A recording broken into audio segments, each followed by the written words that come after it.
sampaikan satu judul firman Tuhan kepada kedua mempelai dan juga kepada kita semuanya. Temanya adalah keluarga yang berpadanan dengan Injil, ya. Keluarga yang berpadanan dengan Injil. Kalau dikatakan berpadanan berarti yang sama dengan Injil itu. Jadi Injil itu adalah bicara tentang Kristus telah mati bagi dosa-dosa kita, Ia telah dikuburkan, lalu Ia dibangkitkan pada hari yang ketiga sesuai dengan kitab suci, dan Ia telah naik ke surga.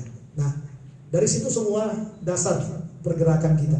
Apapun yang kita lakukan, iman percaya kita, keluarga, pekerjaan, semua bergerak dari Injil itu. Dan dimanapun kita berada, karena kita percaya sama Yesus, berarti, ini kata kuncinya, berarti catatannya adalah kita harus mencerminkan Injil itu kepada banyak orang. Karena di dalam diri kita ada Yesus.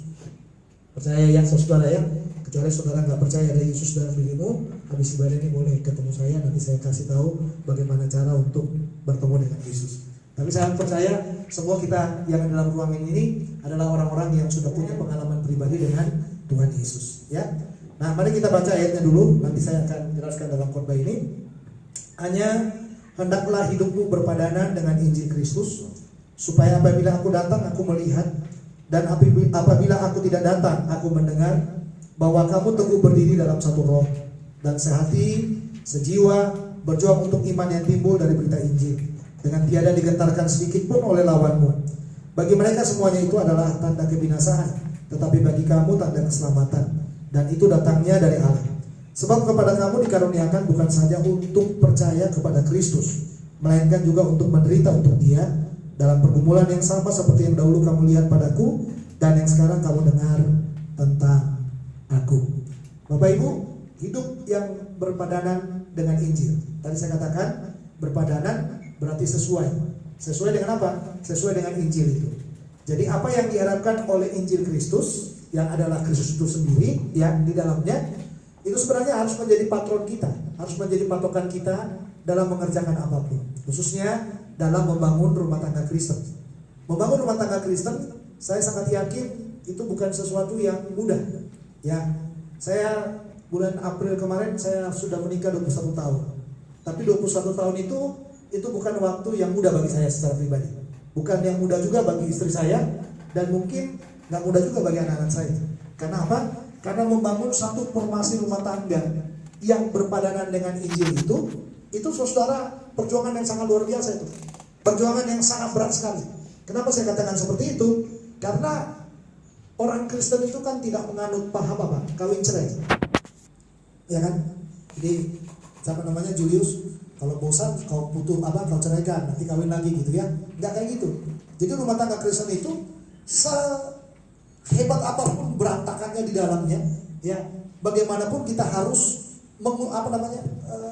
membuatnya jadi utuh. Makanya saya katakan bagaimanapun berantakannya rumah tangga kita harus dibangun utuh kembali. Jadi saya mengumpamakan rumah tangga Kristen itu ibarat orang main pasel. Tahu pasel ya? Yang berantakan lalu disusun. Tahun ini susunannya bagaimana? Tahun depan susunannya bagaimana? Sampai kita dipanggil Tuhan, sampai kita menyelesaikan rumah tangga kita dengan baik. Karena dikatakan cerainya orang Kristen itu adalah cerai maut, yang sampai maut yang memisahkannya. Ya, jadi jangan membuat juga cerai ini kan banyak orang membuka kesempatan ya. Ya, kan boleh nikah lagi. Dan Alkitab bilang boleh nikah lagi kecuali karena zina katanya. Udahlah, aku sengaja lah berzina supaya aku bisa kawin lagi sama yang lain katanya gitu. Jangan saudara. Ya, itu dosa besar ya. Kalau kita udah tahu kebenaran tapi kita hidup dalam ketidakbenaran, itu dosa benar. Ya, dosa yang tidak bisa, saya katakan tidak bisa dikompromi. Nah, makanya dikatakan keluarga yang hidup berpadanan dengan Injil. Bagaimana caranya kita membangun keluarga yang berpadanan dengan Injil Kristus itu? Yang pertama adalah kita harus hidup dalam kesaksian yang baik. Apa itu kesaksian yang baik? Kesaksian yang baik itu bicara tampilan. Tampilan itu bicara apa? Di mana keluarga itu berada, ya haruslah mencerminkan hidup yang apa adanya. Jadi jangan ditutup-tutupin ya. Udah berantem berat tapi masih senyum. Gitu.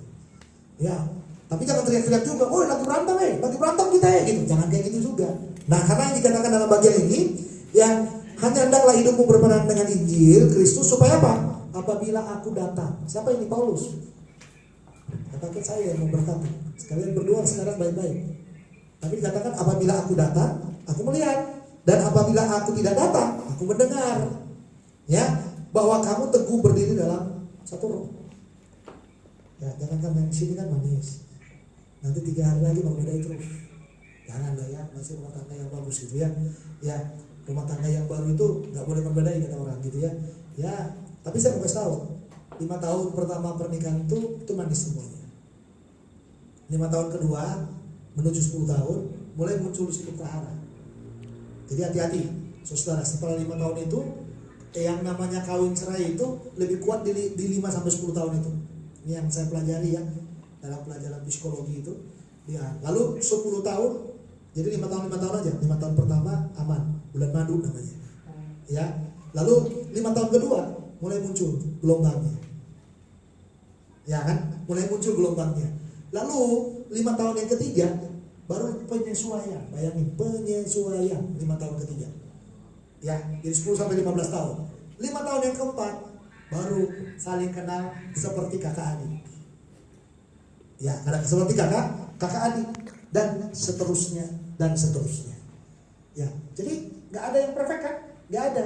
Makanya di dalam tingkatan 5 tahun 1, 2, 3, 4, 5 kalau kawin perak gitu ya, sampai mungkin nanti kawin emas katanya seperti itu kalau masih diperkenankan Tuhan ya, masih ada umur kita yang panjang seperti itu 50 tahun lagi ya. Catatan yang dikatakan yang Tuhan mau, jagalah kesaksian kita. Itu yang namanya hidup keluarga yang berpadanan dengan Injil itu ya. Bagaimana cara mewujudkannya? Wujud yang pertama adalah jaga kesaksian. Supaya pada waktu aku mendengar, aku tidak datang, waktu aku datang, aku melihat, aku tidak datang, aku mendengar. Apa yang harus dilihat dan didengar itu? Kamu berdiri teguh. Satu. Yang kedua apa? Berdiri teguh. Yang kamu teguh berdiri dalam satu roh. Lalu sehati sejiwa. Apa lagi?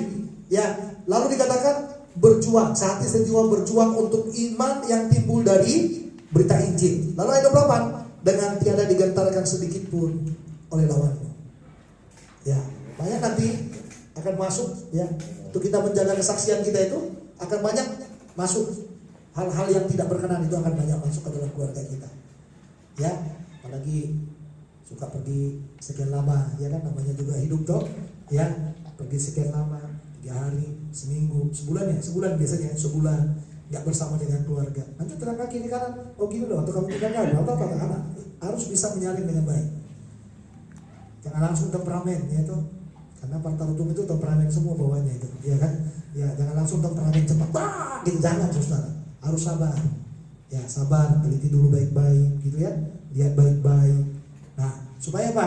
Supaya nanti rumah tangga ini jadi rumah tangga yang bisa bertahan, gitu ya.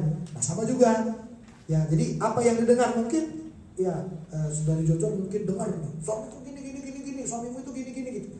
Jangan terlalu nangkap kuping itu, jangan terlalu tipis katanya. Ya kan? Tapi salinglah dengan baik. Itu yang namanya menjaga kesaksian itu. Supaya aku datang, aku melihat, aku nggak datang, aku mendengar. Bahwa apa? Kesaksian kita itu kesaksian yang utuh. Kita masih sehati sejiwa, masih teguh berdiri, masih terus berjuang dengan iman kita itu. Kita berjuang untuk apa? Untuk tetap hidup di dalam Kristus. Ya, jadi kalau mau belajar dari saya. Tuh, pendeta itu bukan rumah tangga yang mulus tuh, Pak. Karena keluarga pendeta udah aman-aman terus gitu, nggak ada saudara.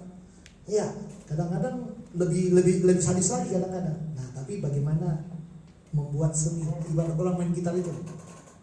Ya, kayak siapa itu?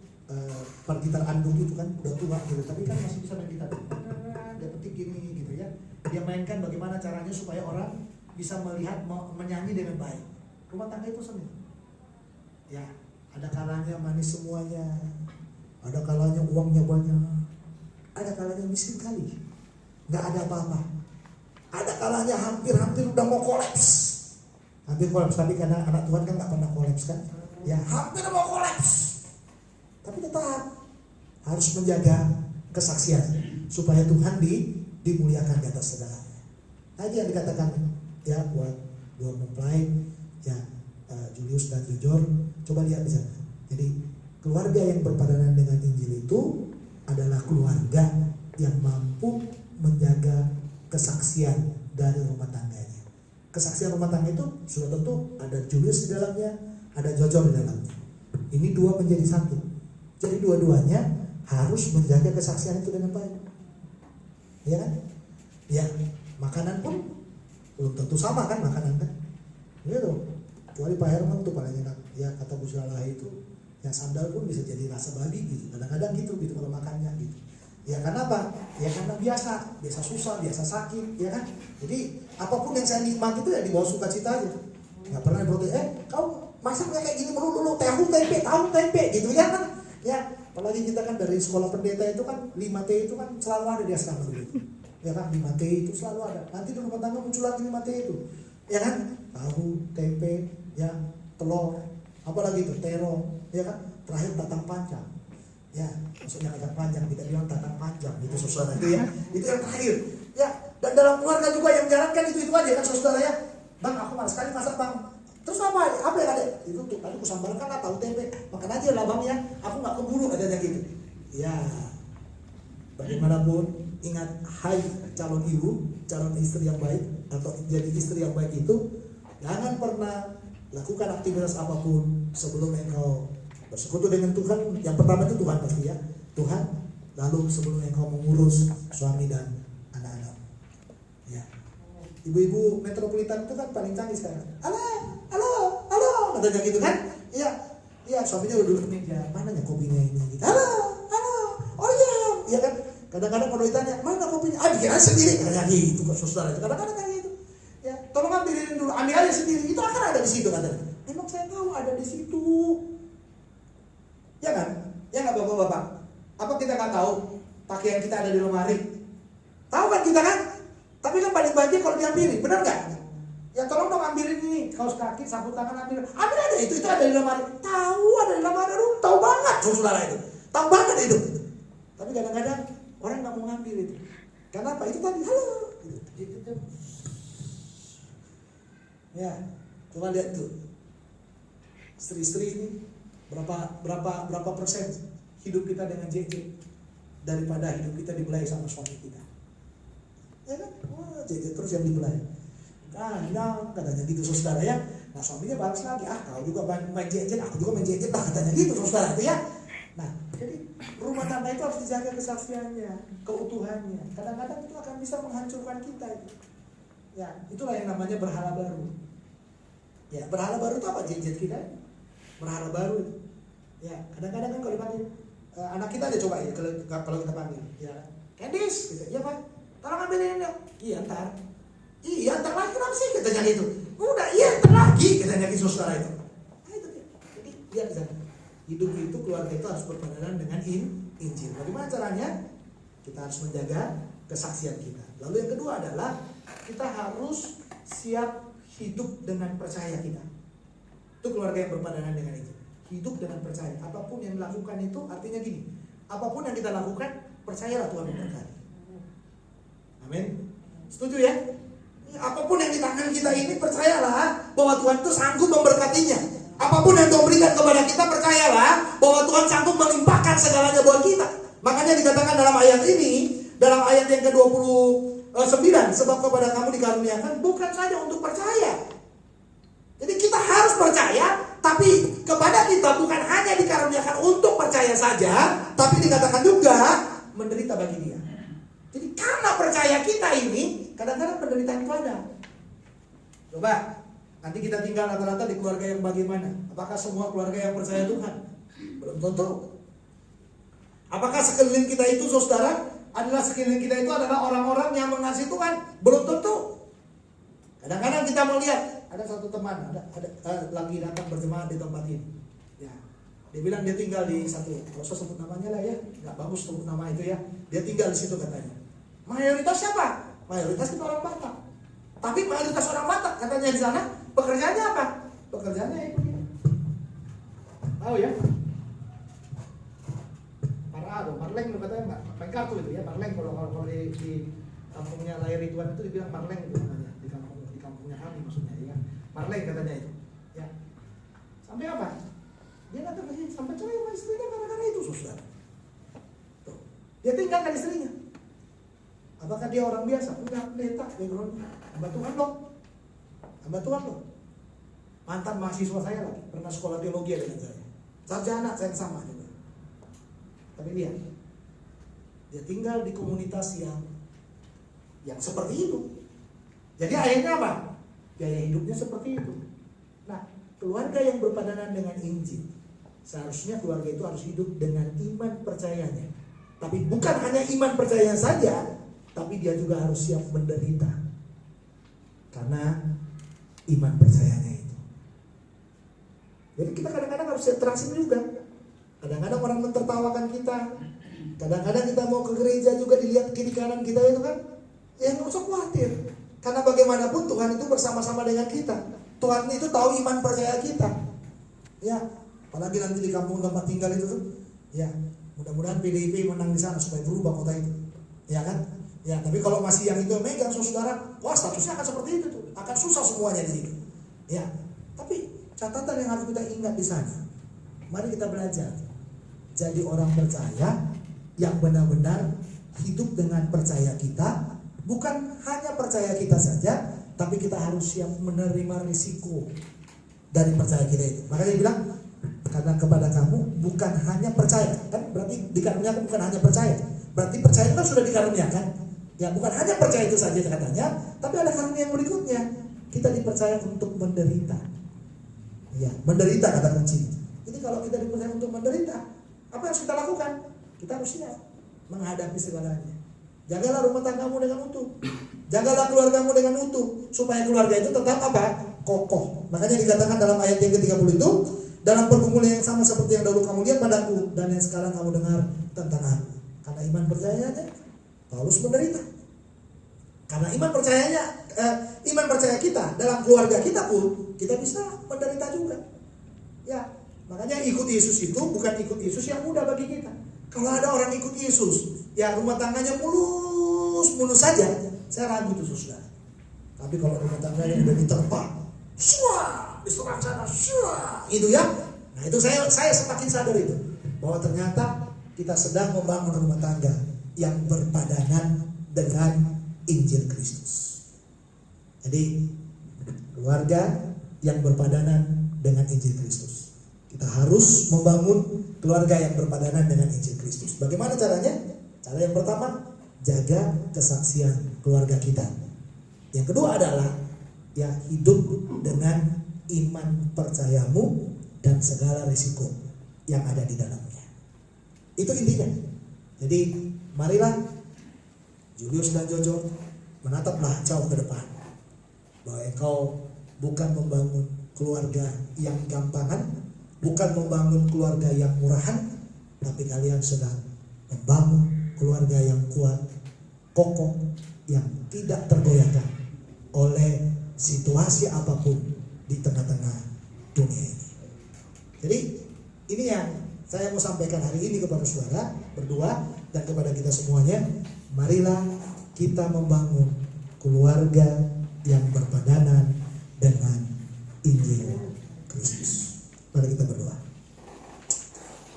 Bapa dalam surga, terima kasih buat firman-Mu. Kami percaya bahwa Engkau Tuhan yang baik, Tuhan yang mengasihi kami. Apa yang sudah kami dengarkan, biarlah menolong kami untuk memulai yang baru. Untuk dua saudara hamba ini, saudara Julius dan saudari Nur, biarlah mereka berdua memulai rumah tangga dengan prinsip membangun rumah tangga yang berpadanan dengan Injil Kristus. Dengan cara mereka menjaga kesaksian rumah tangganya dan mereka hidup dengan percaya mereka dan segala resiko dari percaya itu mereka akan terus lakukan dalam rumah tangganya. Bangkitkan iman percaya mereka, semangatkan mereka supaya mereka terus boleh dengan teguh keputusan hari ini yang diambil untuk membangun rumah tangga. Biarlah keputusan yang utuh, yang kokoh, yang bersumber daripada Tuhan.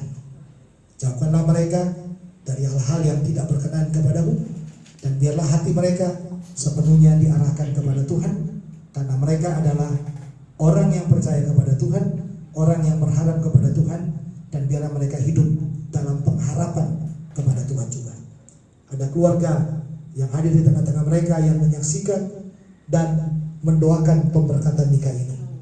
Biarlah juga mereka mendengarkan apa yang didengarkan lewat pemberitaan firman ini. Bila suatu ketika nanti mereka goyah dan mereka datang kepada keluarga mereka, biarlah mereka semua mengingat juga khotbah ini, supaya khotbah ini diingatkan kembali kepada mereka bahwa mereka perlu membangun rumah tangga yang berpadanan dengan Injil, dengan cara menjaga kesaksian mereka, dan juga hidup dengan percaya mereka dengan segala resiko yang ada di sana. Terima kasih Tuhan Yesus buat kebaikan-Mu, terima kasih buat kehadiran-Mu, dan terima kasih buat rahmat-Mu. Dalam Kristus Tuhan kami akan meneguhkan, memberkati pernikahan mereka, pimpin hadir lawan zaman dengan kuasa yang daripada-Mu. Kedua saudara kami ini, ampuni dosa salah mereka. Kalau ada yang tidak benar yang mereka lakukan dalam perjalanan mereka, selama mereka membangun hubungan berpacaran mereka, biarlah Tuhan mengampuni mereka, Tuhan menguduskan mereka, Tuhan menyucikan mereka. Dan kalau ada sesuatu yang mereka lakukan juga yang tidak mempermuliakan nama-Mu, biarlah Tuhan mengampuni. Dan mulai hari ini semuanya Tuhan putihkan dengan bersih, dan mereka akan memulai rumah tangga yang berpadanan dengan Injil Yesus Kristus itu. Terima kasih, terpujilah nama-Mu. Dalam Kristus Tuhan kami sudah berdoa. Amin.